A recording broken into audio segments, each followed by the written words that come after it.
they had an opportunity to win this one and come play us and, maybe make something meaningful out of this rivalry we have going on. But yet again, they failed to rise to the occasion.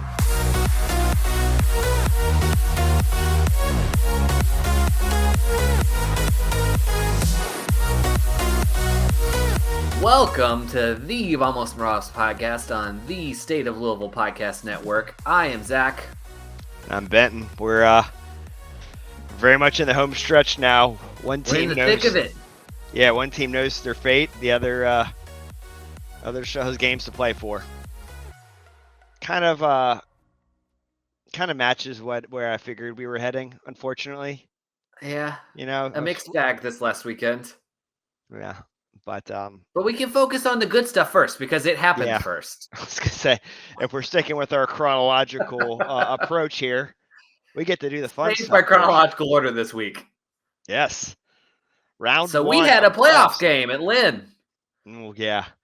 You could feel it. And it did not start the way we would have liked. No, but one thing I will say is, like, of any team, like this team going down early, like, it does not frighten me nearly as much as it does it has like other teams or other iterations of this team before.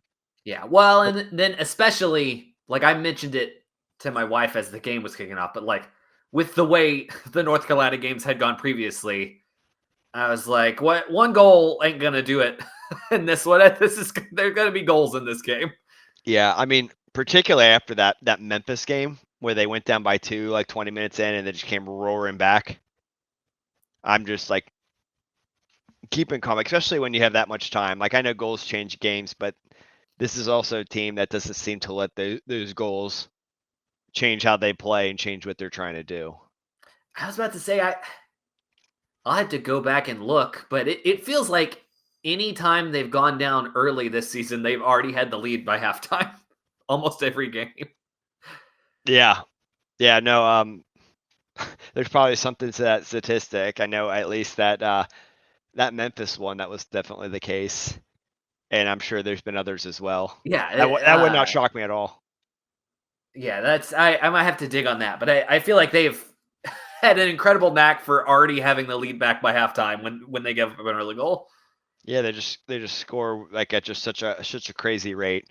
And like you caught up before, I had no idea how this thing was going to go with how different the two matches they had against North Carolina were, particularly the most recent one being that wild 6-4 game. Yeah, I just kind of figured, I mean, things generally slow down for the playoffs, but like North Carolina wants to get out and score and they're going to give up goals. Like, I figured it was going to kind of be a shootout. Yeah. And I mean, 3-2. I mean, that's pretty high scoring, especially considering most of the matches up until this point for the playoffs were like real close knit ones where one goal was all it took. I think we had some two shootouts, one extra time. So yeah, it's been some exciting stuff. But although for as high scoring as it was, not a lot of shots this game. 8 shots for Louisville and 7 shots for North Carolina. So yeah, that is the one oddity there. We're used to that kind of Louisville City, I guess, racking up like just absolutely just ridiculous number of shot attempts. Not as many this time around, but they were clinical enough to get the job done. I feel like both teams really made the shots they had count. Yeah. First off, Amadou Diaz scoring again so early. It makes me so happy. I absolutely love that. He's such a crazy to have not scored at all and then to get 2 in short order.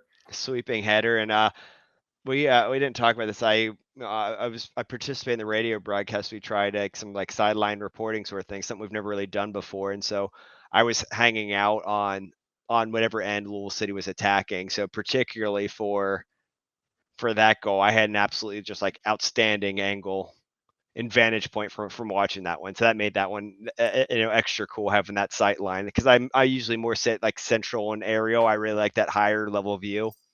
Yeah, not as much like a close to the field kind of guy in terms of like my very casual finish from Amadou. Oh yeah, he made it look easy. I mean, that thing just floated in there. He had space. It was a perfect cross from Davila. Yeah. Mm-hmm.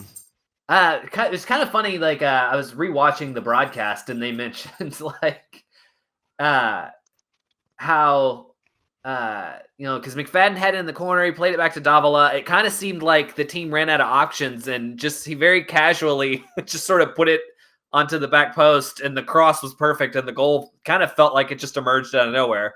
Yeah, yeah, it really did. And speaking of Davila, like he's just been absolutely outstanding.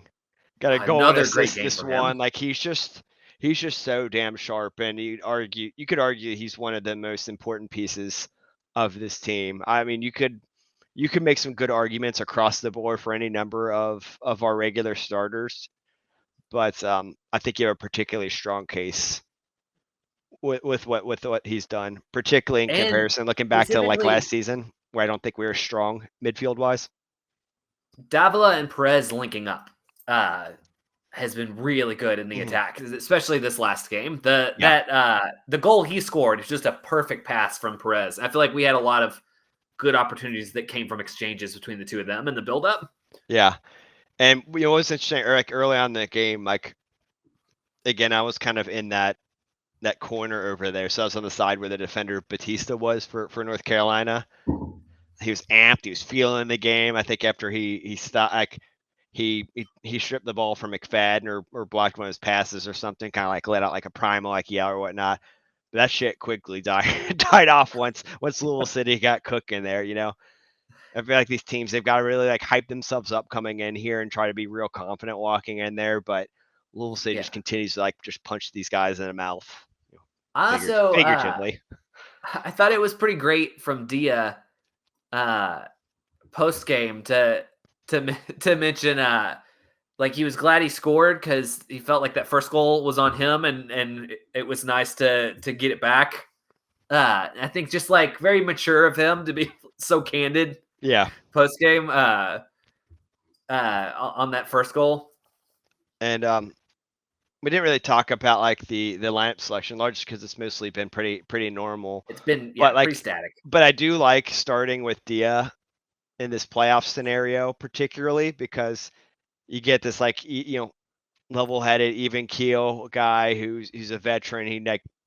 He's been in this position before, and then later in the game when legs start to get more tired and whatnot, you bring in somebody with a lot of firepower like Jake Morris or Manny Perez to Yeah, take advantage of that. I tactically I really like and that I lineup also feel decision. like tactically in a matchup like this with North Carolina, like a team is going to be looking to turn the game into a shootout and score goals. I feel like Yeah. Dia is the better defender of all the choices there, so Yes. that he can help. He'll help lock the transition down a little bit. Hmm. Yeah. No. Yeah. I agree.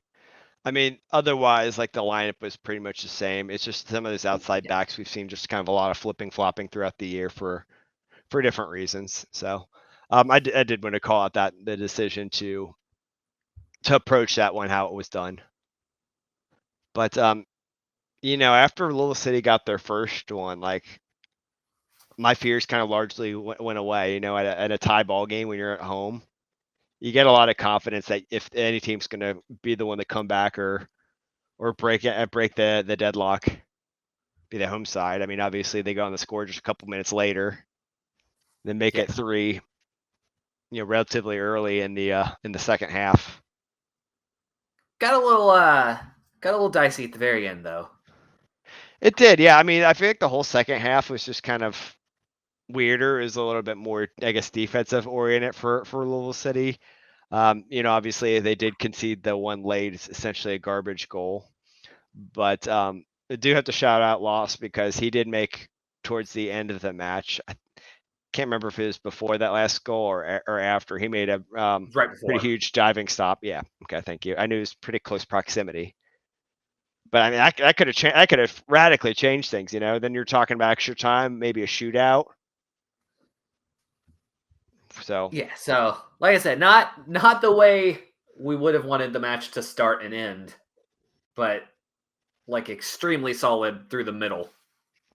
yeah, I mean, they were up by two, so you could afford to have give up that one. So I'm not going to be as critical. I just hope that And if it there was in was the anybody was 93rd minute on a +3 stoppage time. right. So if it was any sense of anybody in the team like taking their foot off the gas, I just hope it was a lesson learned, like this best case scenario to concede that or to allow that to happen, in a first round matchup, which you've all but had locked up by that point. Yeah. I There's guess gonna be one other thing teams gonna be less forgiving of that. to focus on, both of the goals were kind of similar, like losing a mark on a set piece Yeah, situations. set piece have I been feel like that is troublesome. something to note. Yeah, I think that's probably one of this team's biggest vulnerabilities. I thought we would see more just straight up counterattack goals against Louisville City, but maybe it's some recency bias here, but it does seem like them hitting us immediately after a set piece is something that's probably going to continue to get additional looks at in training and preparations for the next match for Louisville City. But I mean, Coach It Cruz does is raise open some about it. concerns about set piece defense.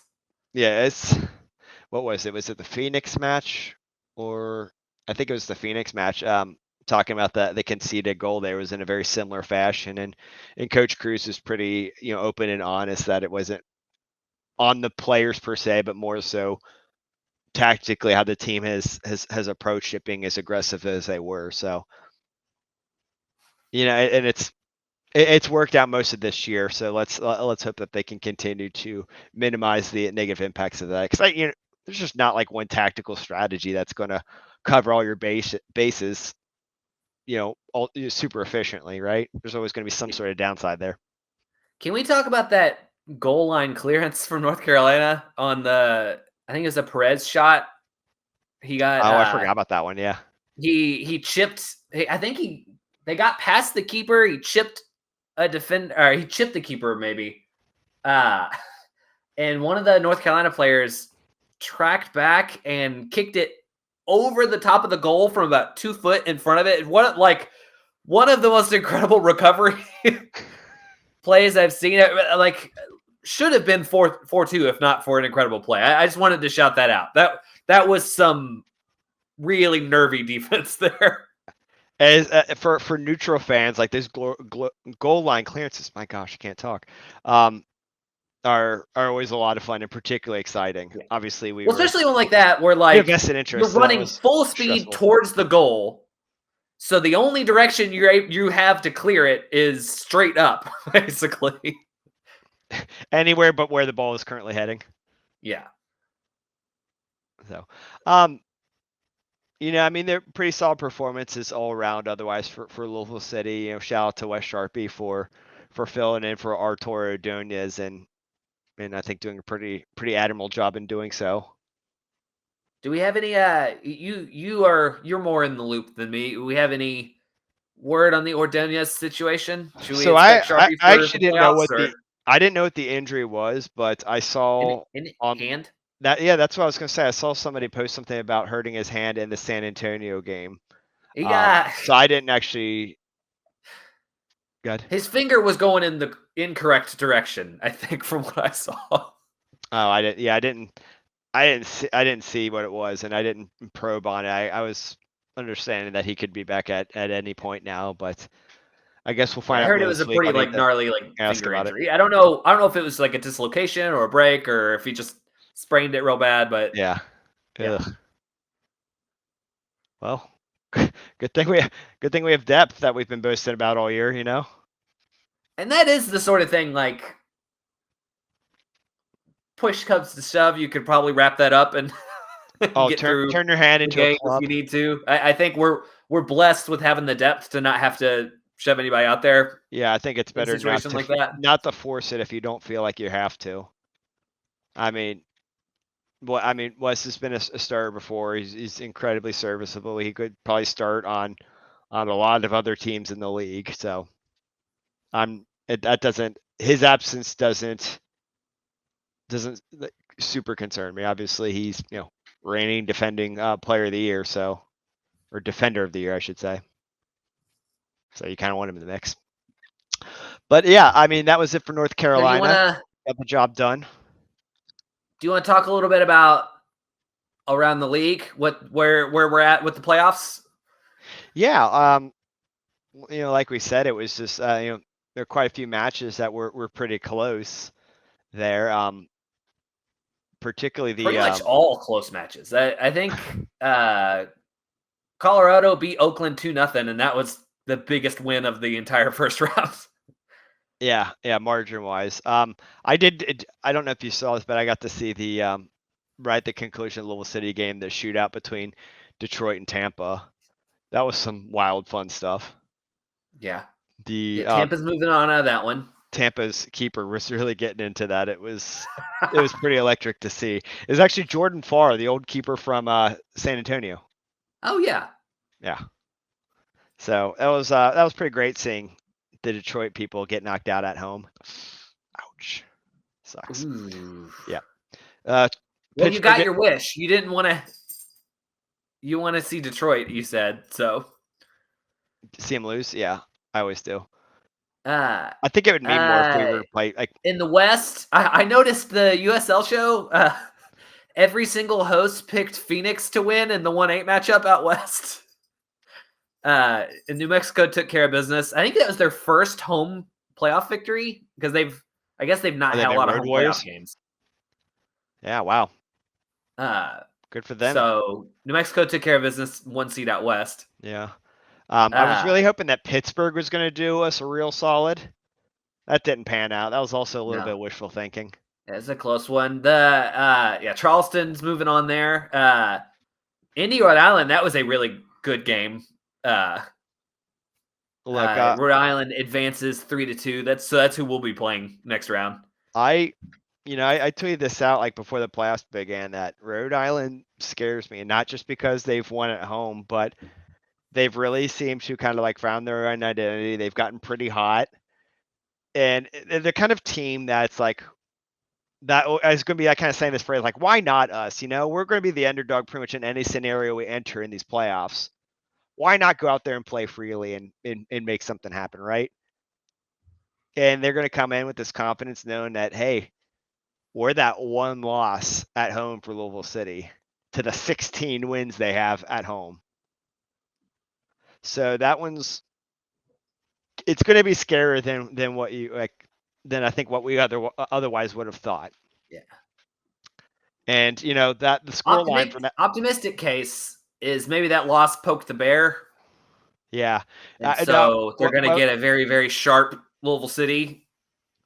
I do recall after that match and the media availability, Coach Danny Cruz is talking about like the reason that the score line ended the way they did is that they made the decision to really kind of go for that game, and in doing so, that's where I think two of the goals came from or something. Yeah. That's why the margin. It was a weird game. It was, and I was only reminded this when I was talking to Jeff Milby after the match with North Carolina that at least one, if not two, of Rhode Island's goals were kind of, I won't call them fluky, but they're really low probability. That's what I mean by weird. Like the first one was kind of outstanding. Low XG, kind of like they kicked the laces off the ball. Yeah, like a Sports Center banger, like you'd see in the top 10. Like you just do not expect for that to happen again. It's not a performance that I would expect Rhode Island to replicate. Yeah. So I do think odds are in our favor, but I think there's enough doubt out there to make this. It makes it interesting scary. that they're they're 16-1 and they're playing the one in the playoffs. Yep. And I think I do have to call this out. Indy, they had an opportunity to win this one and come play us, and maybe make something meaningful out of this rivalry we have going on. But yet again, they failed to rise to the occasion. Indy, we're down south here. If you want to be relevant, they got to do something if they want to earn respect back, at least in my eyes, because it's a rivalry and proximity name only. They're just not competitive with us. They haven't done anything meaningful to hurt us, Really leaving an opening for Lexington to come in and take the rivalry spot away. Right. Yeah. So pretty disappointed in Indy and their inability to make anything interesting. Not that I want them to succeed in doing so, but Oh well. We're here waiting whenever you want to try, Andy. Yep. You can watch us next week. The other two Western Conference games.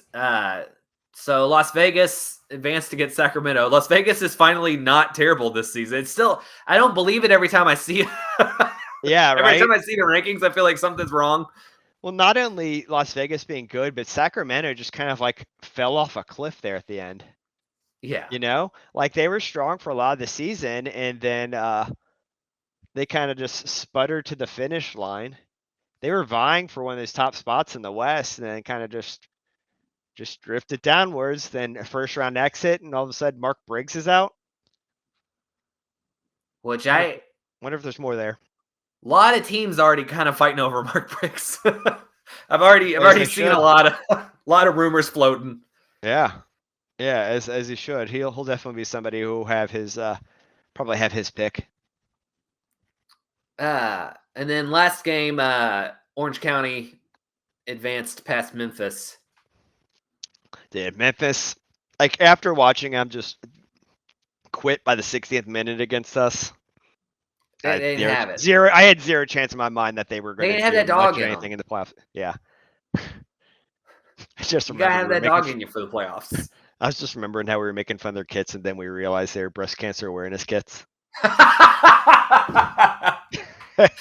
Don't bring up my lowest moment on the podcast. What? It can be for a good cause, but a bad kit. Both can be true. Which it was. Yeah. So that's fine. I feel like we're kind of obligated to buy one of those now. No, I'm not obligated at all. I'm not doing anything for that. For Memphis. But yeah, so next round we're playing Rhode Island. Tampa Bay is going to Charleston. That's definitely one of those can they both lose matchups, you know? Can the field just open up and swallow both teams? I mean, that's one, like, if Louisville City advances, either of those is a great Eastern Conference. Like, that's like it's going to be if Louisville advances, it's going to be a really good conference final matchup. Yeah, there are no like easy matches from here on out, you know. Yeah. No gimmies, no comfortable like margins. Like even Tampa not being the same Tampa we're used to, like just getting hot and getting confident at the right time just means they could still. Much. I feel like they can still flip the switch. Oh, absolutely, yeah. Tampa has definitely earned a lot of respect in my books, and it's gonna be a long time till I'll be able to look past them. You know, they're gonna have to have like several years of just being bad for me to, you know, loosen up on that one. Yeah, and I think they weren't like fighting for a top seed, but I do feel like looking at like a lot of the statistics and things, they still had a solid year. I feel like maybe just didn't get the results they would have liked, but it's still a pretty high standard to play for on the season. No, they're still a good team, just not as good on paper as we're used to them being over the past several seasons. So, well, we can't look too far ahead though because we gotta get past Rhode Island. But again, I feel good that we'll get to play them again at home and learn from the mistakes of last time. So I'm still feeling good, but at the same time, still respecting this first year team a lot. I am trying to remember what was the match at Rhode Island like this season. I think it was like 0-0. It was real, like they just kind of clam up. They were at least at the start of the season, I remember being like very defensive, like at home, like there were like no goals being scored by like either team. Yeah. It was something like that. So the first one was pretty like forgettable in that regards. Yeah, I had completely forgotten it. Yeah, it was 0-0 on May 25th. Okay. Oh, it was early. There we go. Yeah. They had a lot of draws to start the season. That's what I remember. It was a lot of like 0-0, 1-1 draws to start the year. Yeah. I mean, yeah, coming in the playoffs, they drew against the Battery, which, you know, honestly good for them. And then they just smacked the living crap out of Miami to go into the playoffs. They win their first round, playoff matchup, the first playoff appearance, first playoff win. Like, there's a lot of reasons that those dudes should be confident and feeling themselves. And I look forward to getting revenge on them in the playoffs when it matters more. I do too. Again, I feel confident, but at the same time, like, definitely respect them. They've earned that much. So. Shall we switch gears and talk about Racing Louisville? Do we have to talk about this Racing Louisville game? Oh, we talk about it. Yeah, so first off, I'm going to complain again about the stupid league that doesn't care about like getting people to watch their games and being interesting and promoting themselves. To spread the final weekend decision day games out Friday, Saturday, and Sunday, rather than have them all kick off at the same time, is very frustrating, especially for racing, so that kind of like the thing we feared happened, which is like both the games that mattered were Friday and Saturday, so we already knew before the game kicked off that there was no chance of making the playoffs. Takes the air out of the balloon, takes the excitement out of it. It just wasn't a great setup. We did have some pretty ironic news, though, that broke right after we recorded, so we didn't get to talk about it. Which is we got a surprise home game, Benton, because the field in San Diego was unplayable. The team that had the audacity to talk shit about our pitch, we couldn't even play on their pitch.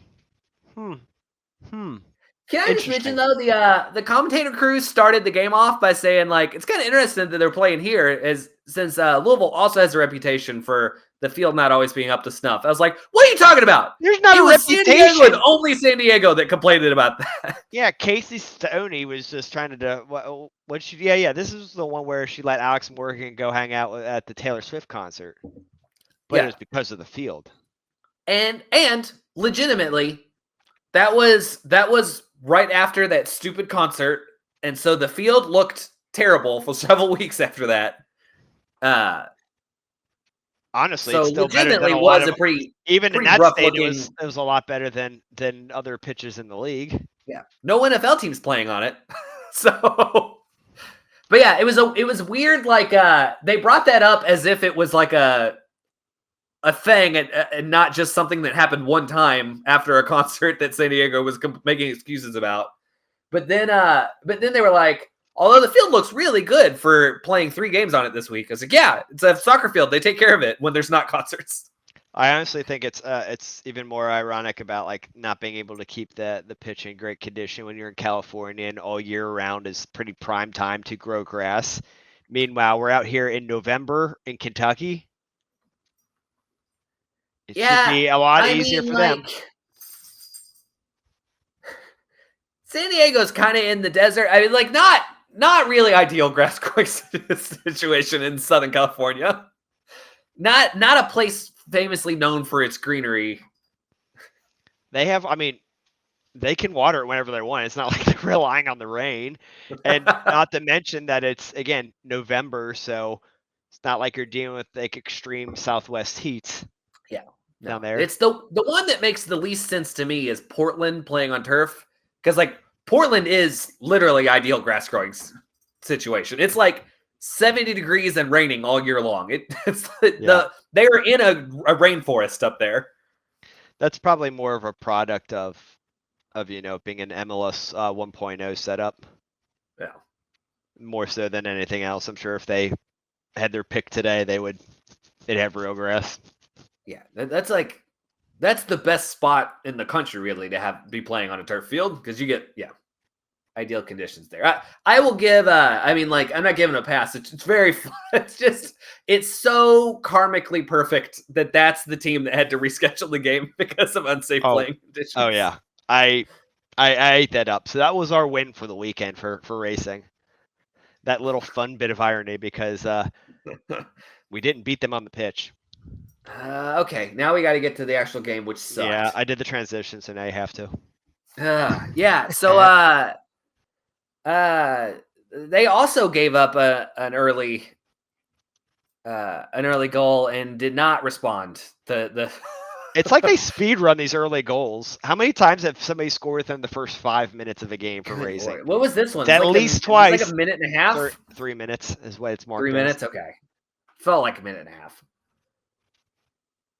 Yeah, they've had. It's been more than once that they've gotten scored on within just the first couple of minutes, which unfortunately shouldn't be a fact. And this might just be like me being deflated before the game even started. I was astounded that the stats were as close as they were. But looking back, because that felt completely one-sided to San Diego. I guess we did. Balser had a shot, hit the crossbar in the first half. Like Louisville had some chances, but I was very surprised to see the XG and like the shots taken and everything were as close as they were, because I kind of expected it to be one-sided. Yeah. I'm watching it. Yeah, sometimes the numbers in the eye test don't always completely jive. I know what you mean there, but here's some. I saw those kids are real good. It's just like, all right. How about this? I saw some online talk about the lineup for Racing Louisville. Are you okay with what they rolled out, or would you like to see more of a like F it? Here's a whole new look, or here's something just totally different? I mean, I think this entire stretch, I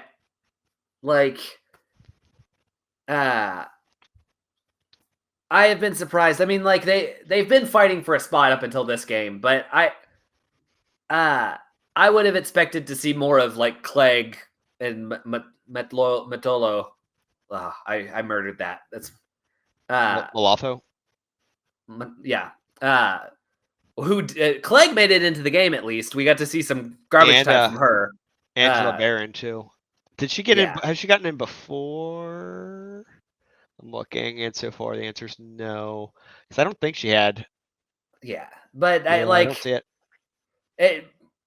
Once you know that this game doesn't matter, I would have liked to have seen just like the players we've not seen. Just throw some people in, just to see some stuff before you go into the off season.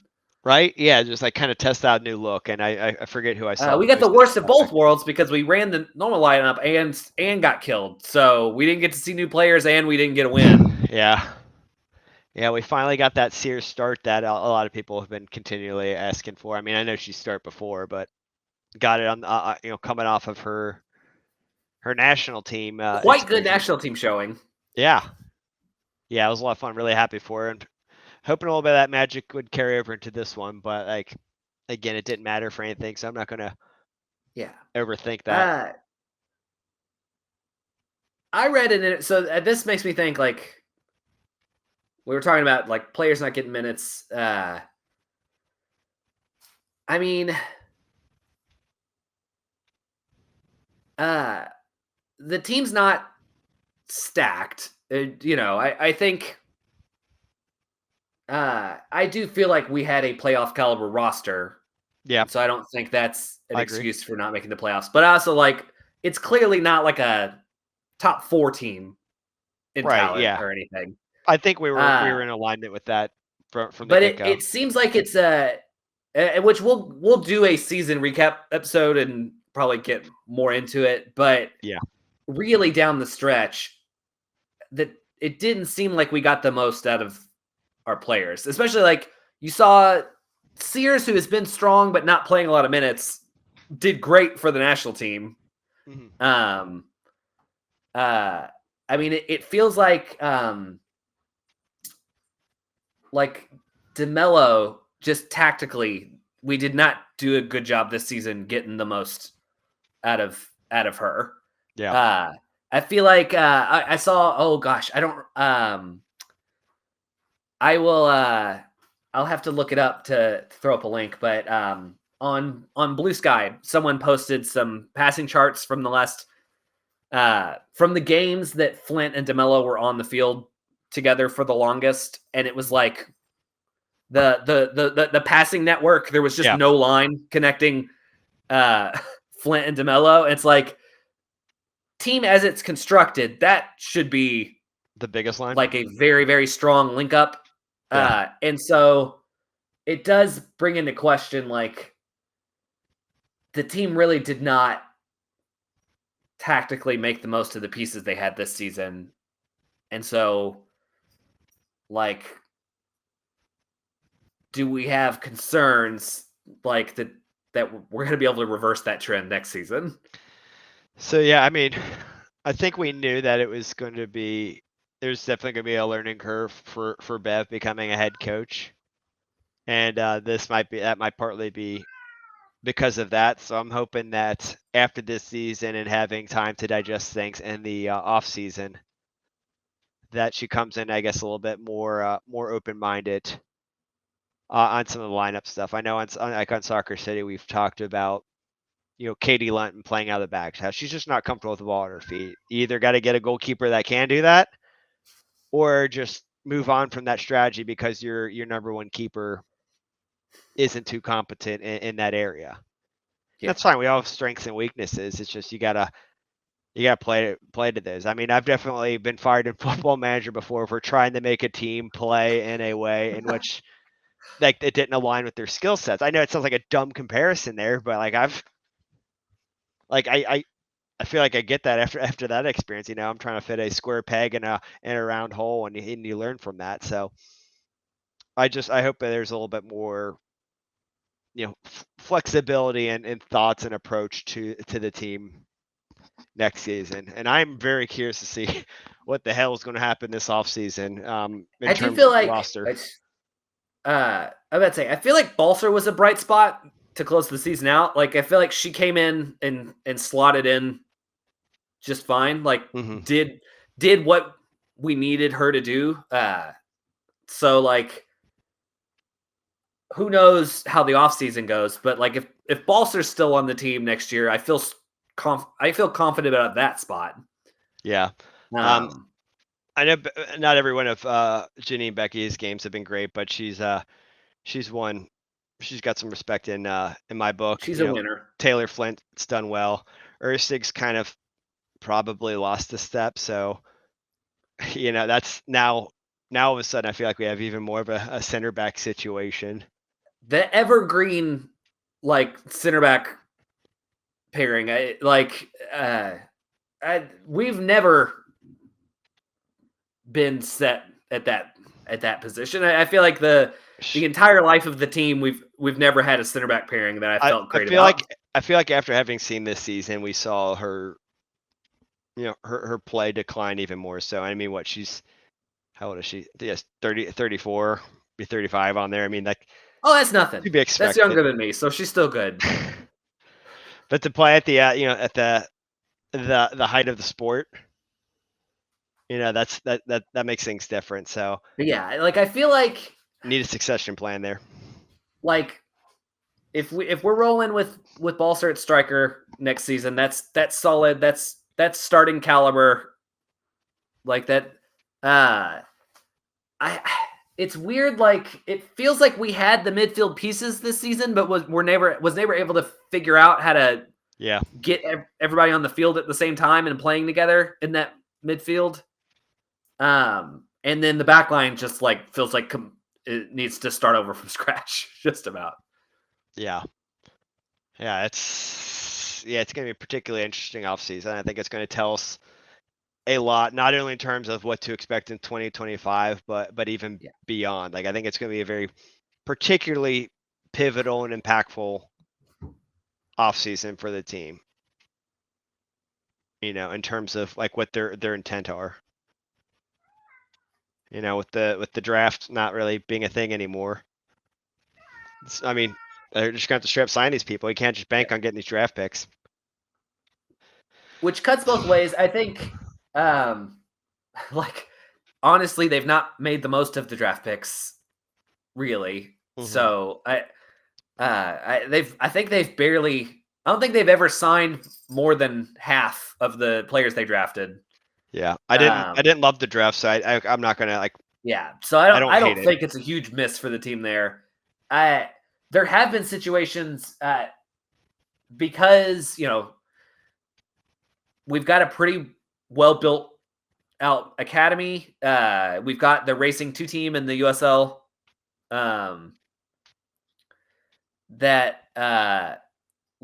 I do think we've missed out on some opportunities to sign players directly from there. So I think getting rid of the draft helps Louisville in that sense, because I do think getting to bring players up through the academy, through the 2 team onto the big team in the long term, I think is helpful for Louisville City. But that's also not something that's going to start helping next year.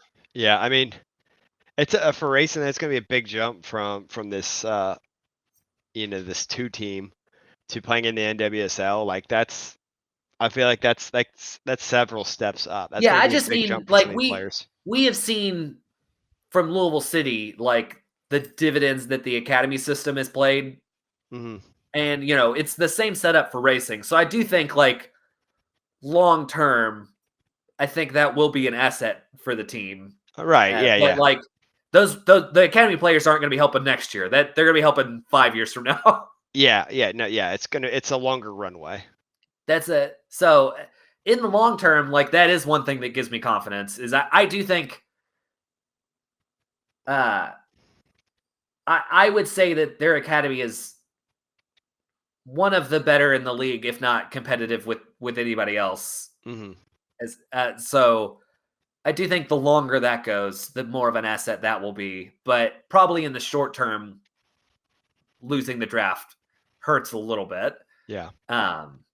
But again, with this, like I don't feel like the problem this season was that they didn't have the players and the firepower. I think if you look at those like 5 through 8 spots, roster wise, they're competitive with any of those teams as far as like player quality. So it really does not feel this season that was like the distinguishing factor this year. Yeah, I agree. I mean, a number of people within the organization at the beginning of the year was saying this is a playoff team. Bev said it. I believed it. I truly believed it. And close, but no cigar yet again. Something we're getting quite familiar with and quite frustrated Hello, with. ninth place, my old friend.